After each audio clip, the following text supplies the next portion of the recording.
नमस्कार दोस्तों। आज हम बात करने वाले हैं हिंदू राष्ट्र के बारे में।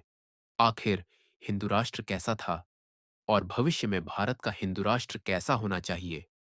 हिंदू राष्ट्र यानी कि हिंदू धर्म शास्त्रों में दिए गए नियमों से राष्ट्र को चलाना, जैसे भारत की प्राचीन मौर्य गुप्त प्रतिहार राष्ट्रकूट जैसे बड़े साम्राज्य चला करते थे।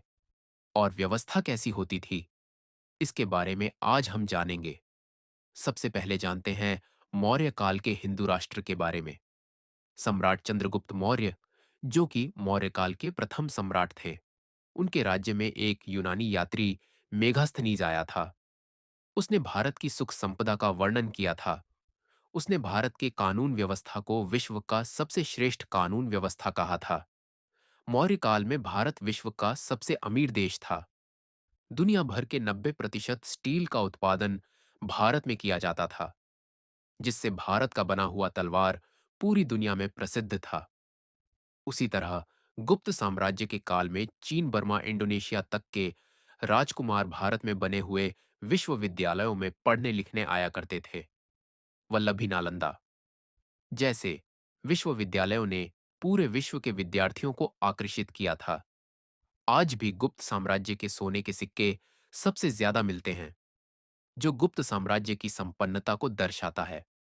गुप्त साम्राज्य के समय पूरी दुनिया का 40% दौलत भारत में मौजूद था। 9वीं और 10वीं सदी के समय को मुसलमानों का स्वर्ण युग कहा जाता है। इस समय मुसलमानों के एक बड़े खिलाफत अब्बासी खिलाफत का राज अफ्रीका से लेकर कजाकिस्तान तक फैला हुआ था, और इस खिलाफत की राजधानी बगदाद को विश्व का एक बड़ा शहर माना जाता है। इसी खिलाफत का एक यात्री, जिसका नाम सुलेमान था, उसने भारत का यात्रा किया था। उसने महान सम्राट मिहिर भोज के साम्राज्य में अपने यात्रा के अधिकतर दिन बिताए थे।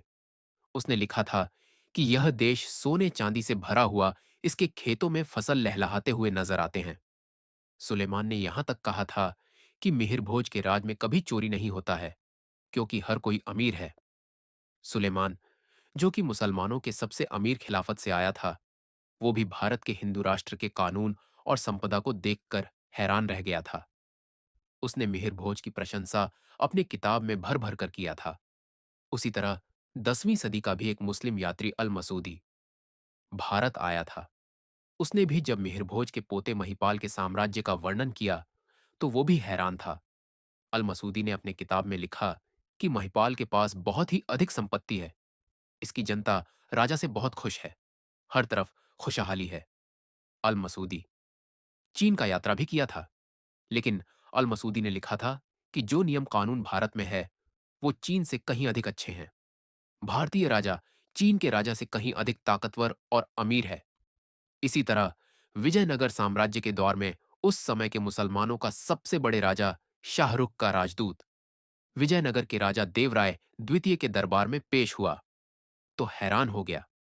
उसने अपने किताब में लिखा था कि विजयनगर के गरीब आदमी भी सोने के आभूषण पहना हुआ है, और शहर में कोई भी क्राइम नहीं होते हैं। तो दोस्तों, आपने देखा कि ग्रीक और अरब खिलाफत जैसे अमीर साम्राज्य भी हिंदू राष्ट्र के राजाओं की महानता के आगे कमजोर नजर आते हैं। जो सुख सुविधा हिंदू राष्ट्र में था, वो किसी खिलाफत या यूरोपियन, ग्रीक और रोमन साम्राज्य में भी नहीं था।